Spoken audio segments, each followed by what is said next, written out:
So when I originally armor encapsulated this deck, restored it, and resurfaced it, it had joist damage. And you can see where I came in 5-6 years ago, and I actually installed sisters for these joists, right? These old joists that were, they had small areas of rot in them at that time. I've come a million miles as a contractor since then, and as a deck rescue specialist, I've come a million miles. When I got here this year, you can see that there are other areas of the deck joist that are starting to take on significant rot. So here, like, this is all rot, right? Why is it doing that, right? Well, you can see the mold that's growing up in there.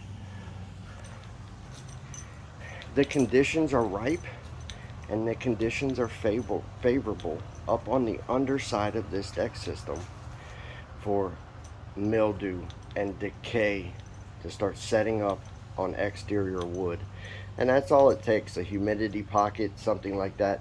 There's usually a cause, and I'll tell you 99% of the time, well, not that much, but pretty often when I find deck joist rot like this, there's a lot of times there's a common denominator, and I'm gonna show you what that is. I usually find that somewhere underneath of the deck, it has its airway blocked, meaning there's a blockage of airflow somewhere, okay? Additionally, I find typically that there's some type of wood or something being stored underneath of the deck system that holds moisture. So a blockage of air, so wind can't freely flow through here, okay? And it doesn't have to be a big blockage. You can see that side's open, right? But we have just a small blockage here that slows down the airflow up underneath of here. And then we have firewood stacked here that holds moisture. Now this stuff is dried out as a bone now, most of it. But you can see it's even starting to take on mildew and decay. So we got this moisture pocket that sits here, right? And it's constantly releasing moisture up, right? That wood will release moisture into the air to dry out, so it's constantly releasing this moisture up. And then we've got this stagnant airflow, the airflow cut off. It can't come through here and blow it out of there, right? So what happens?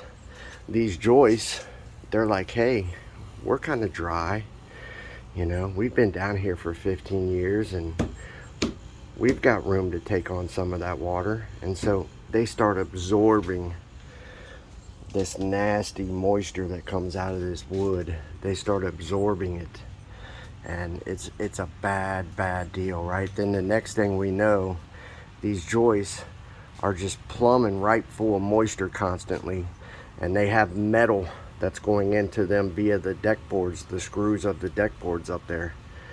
Okay, so that metal comes down. We've got screws in the joist. They start to rust because there's constant moisture, right? So they start to take on rust and decay, and then suddenly we have rot, right? Is it the end of your deck system? No, it's not. What I've found is typically this problem, even though it looks very severe and it looks like something that's like, hey, this is going to be a major ordeal, we might have to replace our deck. No. I'm going to show you guys how you can easily fix joist rot that you got going on. I just showed you what I find to be the problem a lot of time: excess moisture under your deck, a stoppage of airflow. But what I'm going to do is I'm going to show you how I come in and how I remedy joist rot to try to stop it from reoccurring. Try to get this owner to embrace the changes that they need to make so that they don't continue to lose their deck system, right?